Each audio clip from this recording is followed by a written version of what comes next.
speed bump yang menyaru zebra cross. Kritik dan saran perbaikan pembangunan speed bump yang menyaru zebra cross di Jalan Danau Sunter Selatan, Jakarta Utara, telah membuat para pengendara sepeda motor berjatuhan. Sekretaris Komisi DPRD DKI Jakarta dari fraksi Gerindra, Syarif, mengkritik Dinas Perhubungan dan Dinas Bina Marga DKI Jakarta terkait hal itu. Menurut Syarif, membuat marka jalan dan rambu-rambu lalu lintas adalah tugas dan fungsi Dinas Perhubungan, bukan Dinas Bina Marga. Tupoksi yang salah Syarif mengatakan bahwa Dinas Bina Marga memang memiliki peralatan yang cukup untuk memasang dan membongkar speed bump itu. Akan tetapi, menurut Syarif, membuat marka jalan dan rambu-rambu lalu lintas adalah tugas dan fungsi Dinas Perhubungan. Kalau soal membongkar peralatan yang paling cukup memang Bina Marga, peralatan dan sumber dayanya memang cukup di Bina Marga, tapi itu tupoksinya Dinas Perhubungan.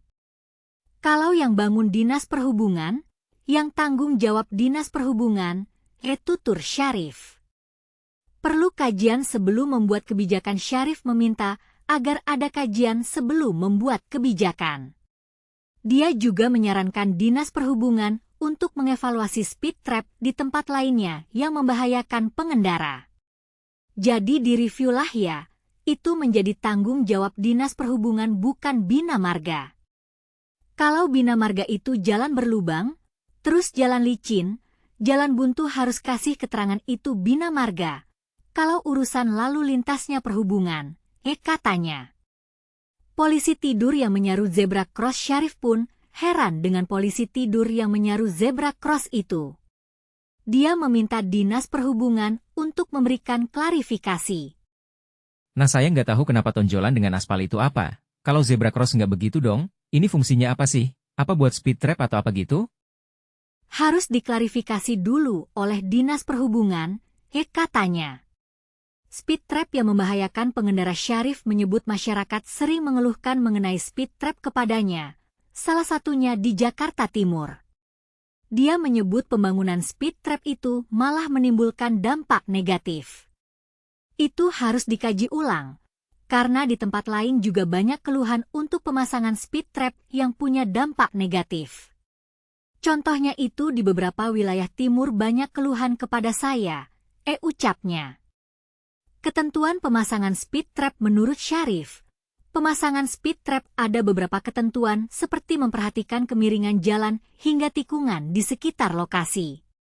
Dia juga menyoroti speed trap yang dibangun di daerah yang banyak pohon yang menghalangi pencahayaan, terutama di malam hari. Kalau di beberapa daerah timur itu banyak pasang di daerah pohon rindang sehingga pencahayaan kurang, kata dia.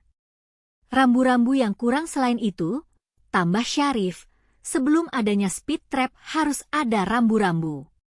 Sehingga, pengendara bisa mengurangi kecepatannya.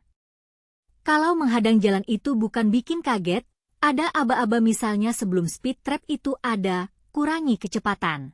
Jangan mendadak, itu sepertinya nggak menyatu, nggak terintegrasi dengan rambu yang lain. Harusnya tinjau ulang itu. Setiap speed trap harus didahulukan dengan peringatan. Ada rambu-rambu yang kurangi kecepatan, jalan miring, jalan nanjak, ucap dia.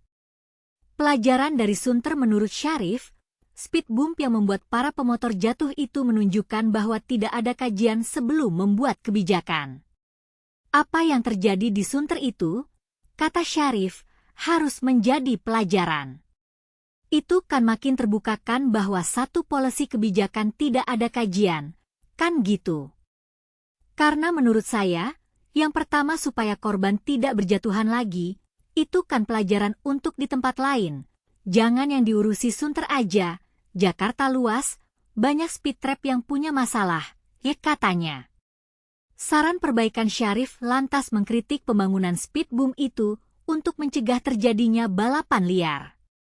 Menurutnya, pembangunan speed bump tak serta-merta mencegah balapan liar.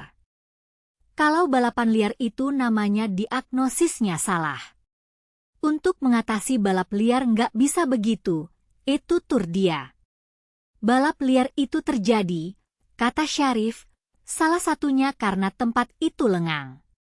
Dia mengatakan pembangunan speed bump tidak akan mengurangi balapan liar di Jakarta, sebab menurutnya, para pembalap liar itu akan mencari tempat lain untuk balapan.